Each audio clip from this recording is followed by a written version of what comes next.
अभी सब्सक्राइब करें हमारा चैनल और पाएं मिलके भी हम न मिले के सारे शानदार एपिसोड्स। मैंने सोचा नहीं था कि इन गहनों के लालच में तुम इतना गिर जाओगे।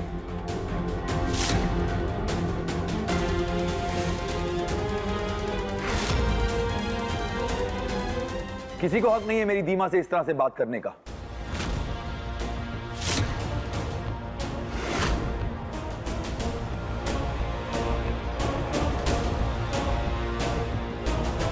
और आपको तो बिल्कुल भी नहीं।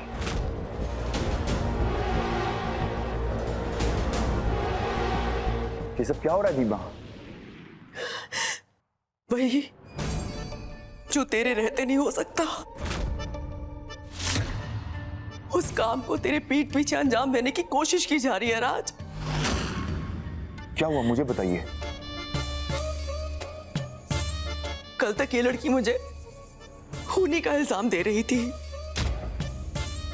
और आज चोर बता रही है मुझे।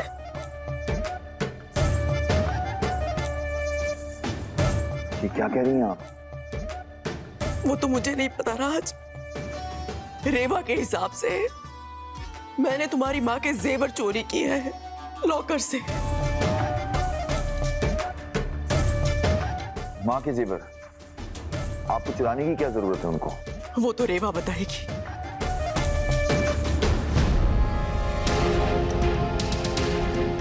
ये गहने तुम्हारी माँ के हैं ना राज। 20 साल से एक भी जेवर मैंने इधर से उधर नहीं होने दिया। सोचा जब सही समय आएगा तुम्हारी अमानत तुम्हें सौंप दूंगी और मैं मुक्त हो जाऊंगी। सच तो ये है राज कि ये जेवर जिस लॉकर में रखे थे, पापा के आने के बाद अब वो उनके हो गए हैं। मुझे इस चीज से कोई प्रॉब्लम नहीं है। प्रॉब्लम सिर्फ इतनी है कि वो तुम्हें कुछ नहीं देना चाहते हैं। सिर्फ इसलिए मैं ये सब फार्म हाउस लेकर गई थी लॉकर में रखने के लिए। लेकिन मुझे नहीं पता इस लड़की ने क्या देखा और क्या समझी तुम इन्हें वापस ले आई और चोरी का इल्जाम मुझ पर।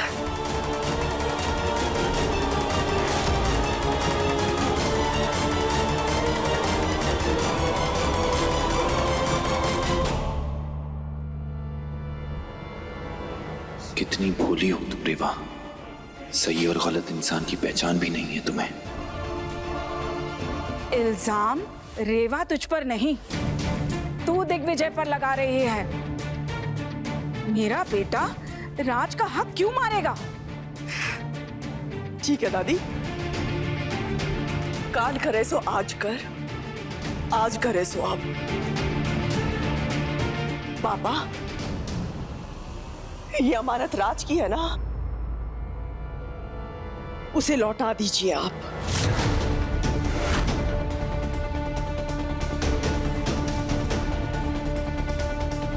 दे दीजिए ना पापा उसे उसकी अमानत वापस।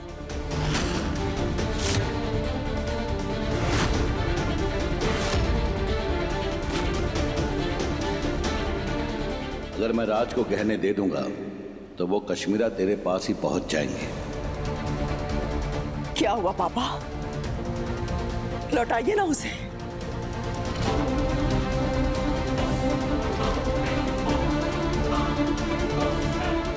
इसे कहते हैं चोर की दाढ़ी में तिनका।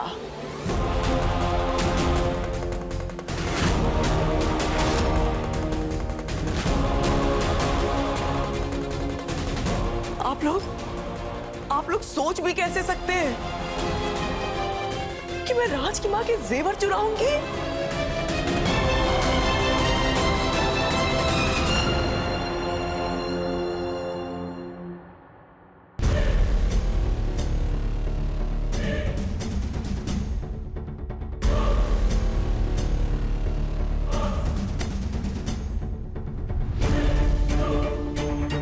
मेरी माँ को याद रखने के लिए मुझे इन निशानियों की जरूरत नहीं है,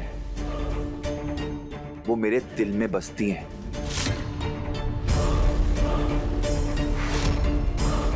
हाँ, अगर कुछ देना ही है ना तो कबूलनामा दे दीजिए, अपनी गलतियों को। माफी मांगिए अपने पापों की जो आपने किए इन सालों में।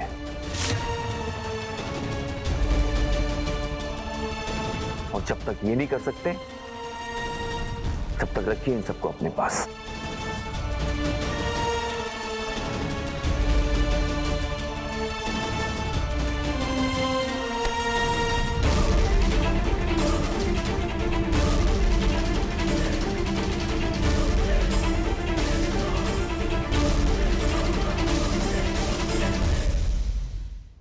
ये सब क्या हो रहा है इस घर में, हे प्रभु?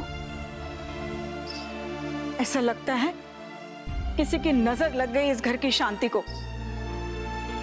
इसका बस एक ही उपाय है, पंडित जी को बुलाकर घर में जागरण करवाना होगा। ये तो बहुत अच्छा सोचा है दादी आपने। वैसे भी नवरात्रे शुरू हो रहे हैं, माता रानी का आशीर्वाद जरूर बरसेगा।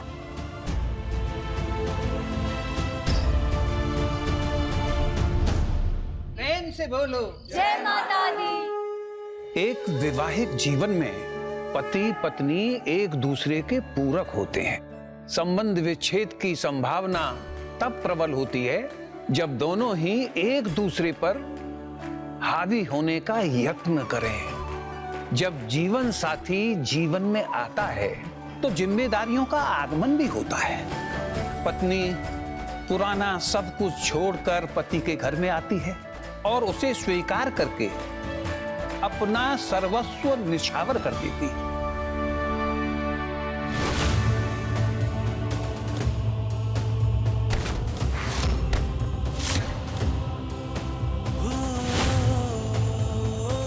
यहां तक कि पति के प्राणों की रक्षा के लिए अपने जीवन की आहुति तक दे देती है।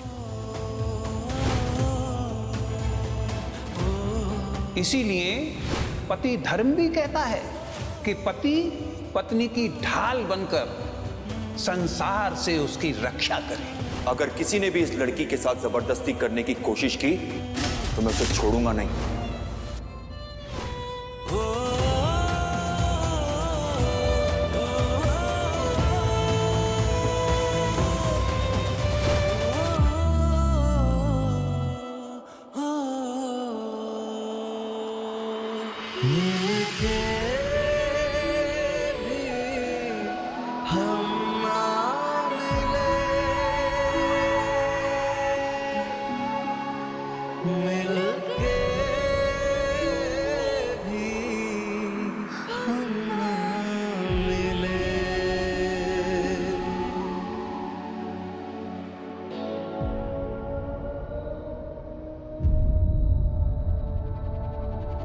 सभी के कल्याण हेतु माता रानी के जागरण की शुरुआत करता हूं। प्रेम से बोलो जय माता दी। जयकारा शेरा वाली का बोल, सच्चे दरबार की जय।